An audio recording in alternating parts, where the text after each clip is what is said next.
Hello there, people who watch my videos. I know I haven't made one in about 2 weeks, I think it is right now, and I know I said in the previous one that I promised I'd start making them weekly, but life got in the way. I needed my sleep because of my job, and then I had to take care of the family, and just responsibilities took over that I just wasn't expecting. And at least I'm here now, right? Hey.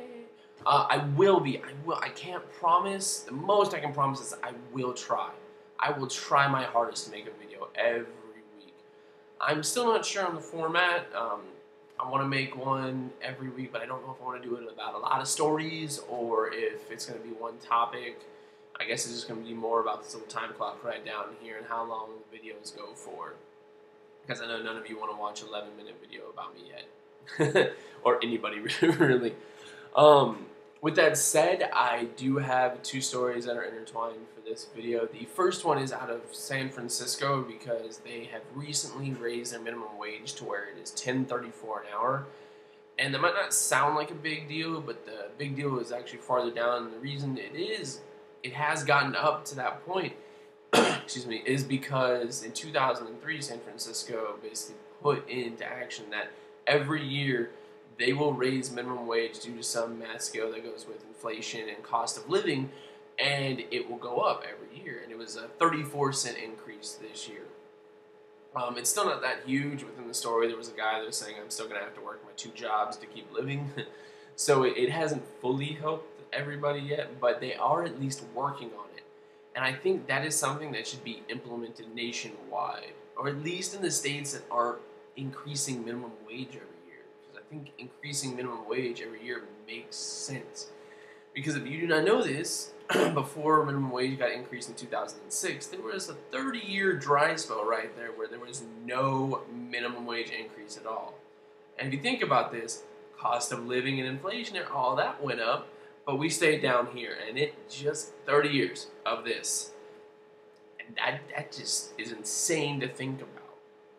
And then if you really think about it, in 2006 when they started to increase it, that just didn't help either, because later in the story they talk about how small businesses will be hurt by this and they might either go out of business or have to cut people.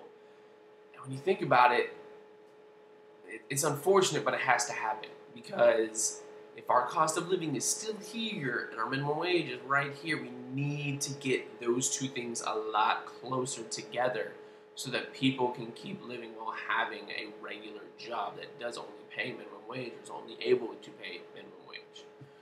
So, I'm sorry, I just dry throat right now. So with that said, I do not want to sound like an ass towards small businesses, because we need small businesses, because if they thrive and they last, they become bigger businesses, which keep employing more people. Common sense. But at the same time, we have to play catch up, and you are unfortunately playing a 30-year catch up. And hopefully we're playing a 30-year catch up, and that we don't stop raising minimum wage, because if we stop it, we're just going to be playing catch up later on down the road, and it's just going to hurt us all over again. The second story that does intertwine with that is that the payroll tax cuts are coming up with the new year starting, and right now the ball is basically in Republicans' court, and they are not wanting to do the payroll tax cuts unless they get a few of their demands met, is what they're saying right now.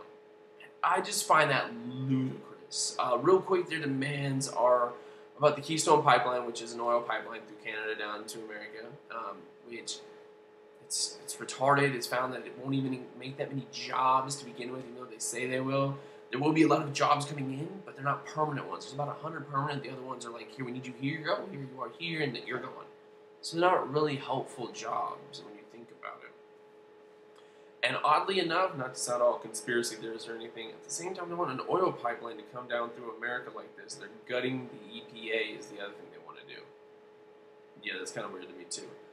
Also, they want to cut jobless benefits, which I don't get when we're still in a really high jobless economy. That doesn't make sense either. Lastly, there was a couple of things about cutting healthcare for families that are trying to buy it outside of getting it within their business because they can, or something like that, or where they work. It doesn't.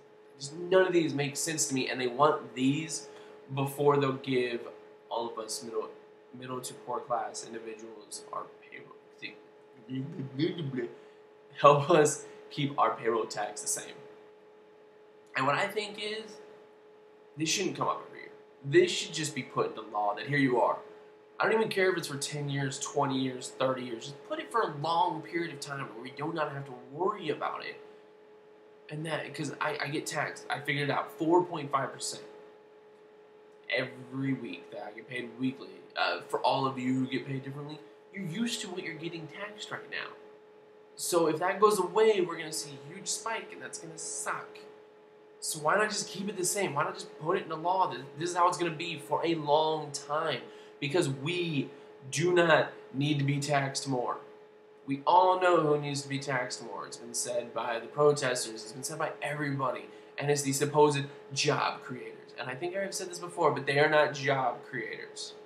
If they were, we wouldn't have those that need jobless benefits. Cutting jobless benefits in half wouldn't be a big deal if we didn't have so many of them, because job creators aren't doing their job. I really wish that they would get tax backs to like Bill Clinton area, which I believe is like 32%.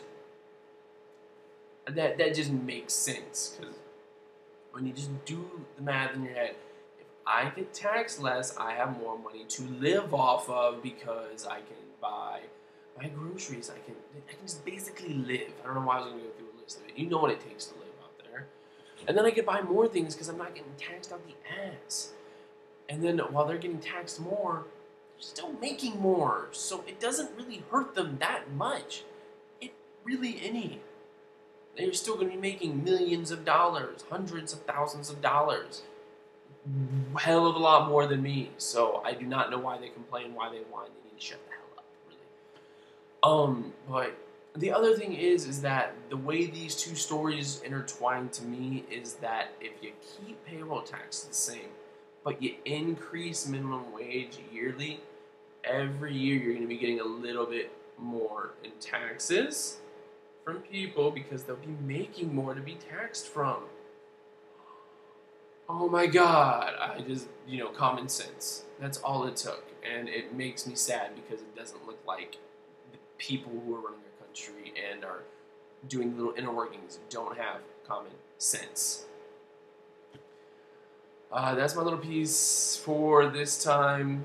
Seriously, let me know if you think raising the minimum wage is good. Just talk to me about the payroll tax cuts, what you think. Let me know if I'm an idiot, if I'm making no sense. Just comment down below, of course. Please hit the like button so I know people are watching this and that I'm doing a good job. If not, then maybe how to fix it. But hopefully next week you'll be seeing this face again in a video. Until then, have a good one.